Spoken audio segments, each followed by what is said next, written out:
राहुल गांधी यांची न्याययात्रा सुरू होणार आहे। आपण सध्या जांभळी नाका या परिसरात आहोत। याच ठिकाणी बाळासाहेब थोरात हे देखील पाहणी करण्यासाठी आलेले। काय सांगा कशा प्रकारचं स्वरूप असणार आहे या न्याययात्रेचं? सर्वांचं लक्ष या ठिकाणी लागलेलं आहे। माननीय राहुलजींची न्याययात्रा येते आहे महाराष्ट्रामध्ये। ती 12 तारखेला प्रवेश करील नंदुरबारपासून आणि ठाण्यामध्ये ते 16 तारखेला सकाळी ते येणार आहे आणि या जांभळी नाक्यावरच त्या जनतेशी संवाद साधणार आहेत।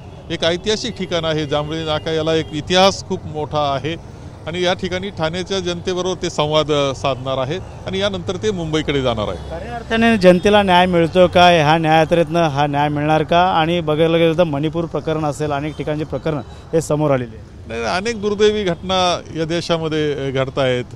मणिपूरचं तर अत्यंत दुर्दैवी चुकीचं म्हणजे एक वाईट इतिहास लिहिला गेला आहे त्या मणिपूरच्या ज्या दंगली झाल्या त्याच्यामुळं अनेक गोष्टी घडत आहेत। महागाई वाढलेली आहे, अनेक चौकशा खोट्यानाट्या चालू केलेल्या आहेत। पूर्णपणे महाराष्ट्रामध्ये तर सत्ताधाऱ्यांमध्ये दंगल चाललेली आम्हाला दिसते आहे। हे सगळं वातावरण आहे, देशात आहे, राज्यात आहे आणि याविरुद्धच ही न्याययात्रा काम करते आहे। बेरोजगारांकरता काम करते आहे, महागाईच्या विरोधात काम करते आहे। देशामध्ये घटना आपली वाचावी, टिकावी आणि लोकशाही चालू राहावी याकरता न्याय मागणारी आणि जनतेकडं जाणारी अशा प्रकारची ही न्याययात्रा आहे। सभेचं ठिकाण जे आहे ते निवडलेलं गेलं जांभळी नाका। या ठिकाणी शिवसेना मुख्यमंत्री एकनाथ शिंदेचा बालेकिल्ला आहे, जवळच टेमी नाका आहे देखील आहे। नाही ठीक आहे, कोणताही असं नाही, शेवटी देश हा सर्वांचा आहे, आम्ही मान्य करतो आणि लोकशाही ज्यावेळेस असते तेव्हा सर्वांना अधिकार असतो बोलण्याचा, संवाद साधण्याचा। जनतेचा जांभळी नाका ऐतिहासिक ठिकाण आहे, इथे ठाणे आणि या परिसरातल्या जनतेबरोबर राहुलजी संवाद साधतील। उद्धव ठाकरे असतील, आदित्य ठाकरे ह्या न्याययात्रेमध्ये जोडतील का? कशा प्रकारे? आम्ही तर त्यांना निमंत्रित केलेलं आहे की त्यांनी सुद्धा न्याययात्रेमध्ये यावं आणि 17 तारखेला जी सभा होणार आहे त्यामध्ये सुद्धा सहभागी व्हावं।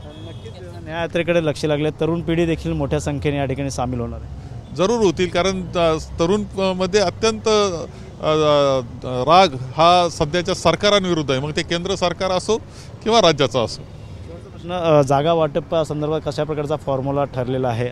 नाही, आम्ही एकत्र बसतोय, काही गोष्टी आहेत, 4-5 जागा आहे की ज्याच्यावर चर्चा करतोय आम्ही आणि चर्चेतून निर्णय आम्ही घेऊ आणि त्या निर्णयाप्रमाणे पुढे आघाडी काम करील।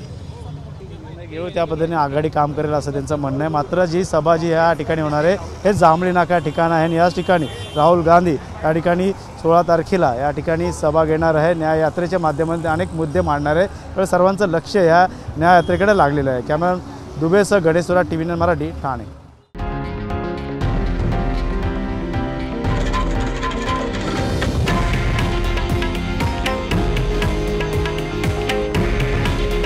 हे आहे देशातील नंबर 1 न्यूज नेटवर्क आणि आपण पाहत आहात TV9 मराठी। काळजी तुमची, हित महाराष्ट्राचं।